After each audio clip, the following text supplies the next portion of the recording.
औलाद का मोह। दिलीप और सुधांशु नाम के दो भाई थे। दिलीप की शादी कावेरी के साथ हुई और सुधांशु की शादी माया के साथ।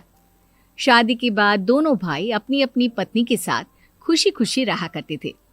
दोनों भाइयों के परिवार एक ही घर में रहता था। साथ में खाना, साथ में घूमना, कुल मिलाकर दोनों भाइयों का परिवार खुशहाल परिवार था। कुछ सालों के बाद दिलीप की पत्नी कावेरी को एक बेटा हुआ। भैया, आज मैं बहुत खुश हूँ। चाचा बन गया हूँ मैं।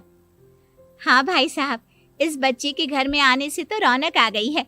मैं सबको बताऊंगी कि मैं तो चाची बन गई हूँ, चाची। तुम दोनों कितने अच्छे हो। हमारे बच्चे के आने से ऐसे खुश हो रहे हो जैसे ये बच्चा तुम्हारा ही हो। बस भैया, अब आपका बेटा इस दुनिया में आ गया ना, हम भी कोशिश करेंगे कि हमारा भी बच्चा जल्दी से इस दुनिया में आ जाए। और फिर आपका और हमारा बच्चा दोनों मिलकर दिन भर घर के आंगन में खेला करेंगे। कितना मजा आएगा ना। सच कहती हूँ माया, मैं भी उसी दिन का इंतजार कर रही हूँ जब तुम्हारी भी गोद भर जाएगी और मेरे बेटे को एक छोटा भाई या बहन मिल जाएगी। 1 साल बीत जाता है। दिलीप और कावेरी का बेटा अब 1 साल का हो चुका था, लेकिन सुधांशु और माया की कोई औलाद नहीं होती। माया, लगता है कि हमारी जिंदगी में बच्चे का सुख ही नहीं है। ऐसा क्यों कहते हैं? दिलीप भाई साहब का बेटा भी तो हमारा ही बेटा है ना। तुम्हारी बात बिल्कुल ठीक है माया, लेकिन फिर भी हमारा खुद का एक बच्चा होता तो कितना अच्छा होता। हाँ, कावेरी भाभी भी हमेशा कहती हैं उन्हें अपने बेटे के लिए एक छोटा भाई या बहन चाहिए। लेकिन देखिए ना, हमारी तो किस्मत ही कितनी खराब है। हमारे तो सारे ट्रीटमेंट भी फेल हो चुके हैं। डॉक्टर ने भी साफ साफ कह दिया है कि तुम कभी माँ नहीं बन सकती। वही तो सुधांशु, बहुत बुरी किस्मत है हमारी। लेकिन माया, हम अपनी किस्मत को इतना क्यों कोस रहे हैं? हम दिलीप भाई साहब के बेटे को अपने बेटे की तरह ही प्यार कर सकते हैं ना। हाँ जी, बिल्कुल सच कहा। मैं भी वैसा कर सकती हूँ। चाची हूँ, उसे छोटी माँ का प्यार नहीं दूंगी क्या? कुछ दिनों के बाद दिलीप का एक दोस्त दिलीप से मिलने के लिए आता है। अरे क्या बात है दिलीप, बधाई हो बधाई। और घर तो काफी बड़ा है तुम्हारा। वैसे तुमने अपने बेटे के बारे में क्या सोचा है? भैया, और क्या सोचेंगे, बस उसे पढ़ा लिखा कर अफसर बनाएंगे, उसकी पढ़ाई पर खर्च करेंगे। अरे भाभी, आपकी तो इतनी सारी प्रॉपर्टी है, आपको किस बात की चिंता? ले देकर एक बेटा ही तो है। अरे नहीं दोस्त, तुम गलत समझ रहे हो। इस घर में मैं और मेरा छोटा भाई दोनों रहते हैं। इस घर का आधा हिस्सा मेरे छोटे भाई का है। अच्छा, कितने बच्चे हैं तुम्हारे छोटे भाई के? भैया, उनके साथ ना कुछ प्रॉब्लम है। मेरी देवरानी कभी माँ नहीं बन सकती। अरे फिर किस बात की चिंता? अरे मैं तो कहता हूँ अपने बेटे के भविष्य के बारे में सोचिए ही मत। बस ये घर उसके नाम करवा दीजिए।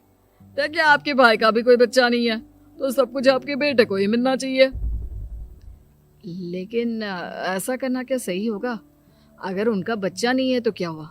ये घर आधा उनका है, उनकी जो मर्जी है वो करे। अरे कैसी बात करते हो? उनकी कोई औलाद नहीं है, वो क्या करेंगे प्रॉपर्टी अपने नाम रखकर? हाँ, वैसे भाई साहब, आपकी बात तो बिल्कुल सही है। अब जो कुछ भी है वो हमारे बेटे का ही तो है। आखिर वही तो इस घर के वंश को आगे बढ़ाएगा। मैं कल ही देवर जी से बात करती हूँ। अगले दिन सुधांशु और माया, इधर आओ।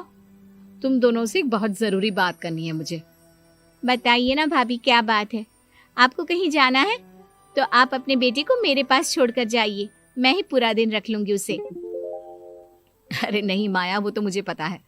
मैं किसी और चीज के बारे में बात करना चाहती हूँ। बताइए ना भाभी, क्या बात है? देखिए देवर जी, आपका कोई बच्चा है नहीं, लेकिन मैं जानती हूँ कि आप हमारे बेटे को अपने बेटे की तरह ही प्यार करते हैं। भाभी, बेटी की तरह नहीं, वो हमारा ही बेटा है। मेरे लिए तो वो मेरा ही बच्चा है। वही तो फिर क्यों ना ये सारी प्रॉपर्टी हम मेरे बेटे के नाम करवा दे, क्योंकि तुम्हारा हो या मेरा, हम सबका एक ही तो है बेटा। लेकिन भाभी, अभी तो वो सिर्फ 1 साल का है। अभी से प्रॉपर्टी उसके नाम करवाने का क्या मतलब है? देखिए देवर जी, जो काम जितना जल्दी हो जाए ना, उतना अच्छा। आने वाले वक्त का क्या भरोसा। भाभी भरोसा क्यों नहीं, हम तो हमेशा आपके बेटे को माँ बाप की तरह ही प्यार करेंगे। हाँ, लेकिन फिर भी मैं चाहती हूँ कि ये सारी प्रॉपर्टी मेरे बेटे के नाम हो जाए। अब मुझे नहीं लगता तुम दोनों को इसमें कोई भी परेशानी होगी, है ना? भाभी वैसे तो आप जो कह रही हैं वो बहुत जल्दबाजी है, लेकिन फिर भी अगर आपको ऐसा लगता है तो ठीक है, कल ही प्रॉपर्टी के पेपर बनवा लीजिए, मैं और माया उस पर साइन कर देंगे। इस तरह से अगले दिन प्रॉपर्टी के पेपर बनवाकर सारी प्रॉपर्टी दिलीप और कावेरी के बेटे के नाम पर करवा दी जाती है। कुछ दिनों के बाद सुधांशु, सुबह सुबह ये कौन लोग आ गए हैं तुम्हारे घर पर? भैया वो ऊपर वाला कमरा खाली पड़ा था ना, सोच रहा था किराएदार रख देता हूँ। लेकिन किराएदार रखने से पहले आपने हमसे पूछा भी नहीं। भाभी इसमें आपसे पूछने वाली क्या बात थी, हमें एक ही कमरे की जरूरत थी, इसलिए सोचा दूसरा कमरा किराया पर दे देते हैं, कुछ इनकम हो जाएगी। अरे माया, ये सारी प्रॉपर्टी अब मेरे बेटे के नाम पर है और यहाँ पर जो कुछ भी होगा उसके लिए तुम्हें मेरी या दिलीप की परमिशन तो लेनी पड़ेगी ना। हाँ सुधांशु, तुम्हारी भाभी ठीक ही तो कह रही है। अब देखो, तुमने खुद अपने हाथों से ये प्रॉपर्टी हमारे बेटे के नाम की है, वह अभी बहुत छोटा है, तो इस घर से रिलेटेड सारे फैसले तुम्हें हमसे पूछ कर लेने चाहिए। भाभी हमें तो लगा था कि आप हम लोगों से बहुत प्यार करती हैं, लेकिन आप तो हमारे साथ भेदभाव करने लगी। अरे, इसमें भेदभाव करने वाली क्या बात है? और मैंने कौन सा तुमसे कुछ गलत मांग लिया? अरे ले देकर मेरा बेटा इकलौता इस पूरे वंश का वारिस है, सब कुछ उसके नाम है। तुम्हें इस बात से जलन क्यों हो रही है? भाभी माया को जलन नहीं हो रही, वो तो बस ऐसे ही कह रही थी। सब जानती हूँ मैं, इसकी खुद की तो कोई औलाद पैदा नहीं हुई, बस इसीलिए जब देखो तब मेरे बेटे पर बुरी नजर डालती रहती है। देखो माया, कावेरी तुमसे बड़ी है, वो जैसा कहती है वैसा करो। और वैसे भी इस घर पर अब तुम लोगों का कोई अधिकार नहीं है, वो तो हम लोगों की भलाई समझो जो तुम्हें अभी तक यहाँ रहने दिया है। भैया आप इतने कैसे बदल गए?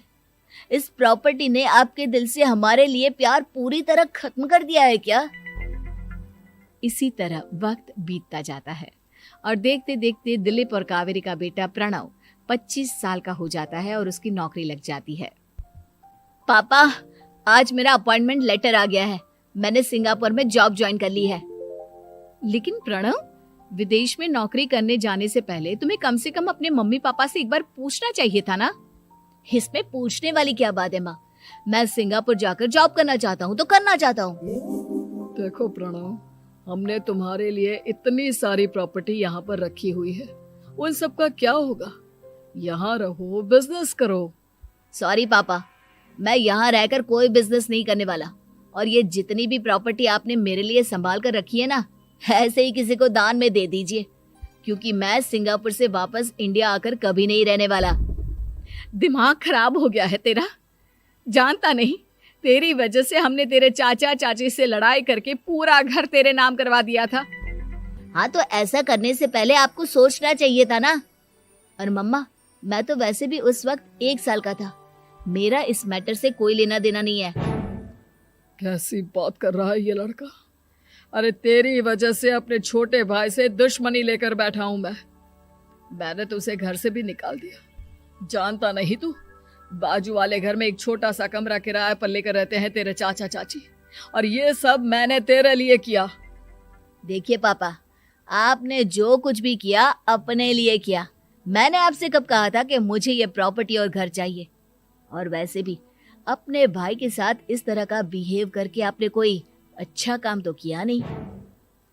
तू सही कह रहा है बेटा, हमने तेरे चक्कर में अपने छोटे भाई जैसे देवर और बहन जैसी देवरानी को इस घर से निकाल दिया।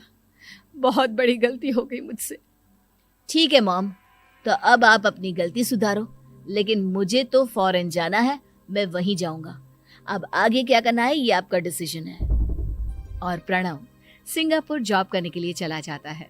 कुछ दिनों के बाद जब दिलीप और कावेरी को अपनी गलती का एहसास होता है तो वो सुधांशु के घर पहुंचती है।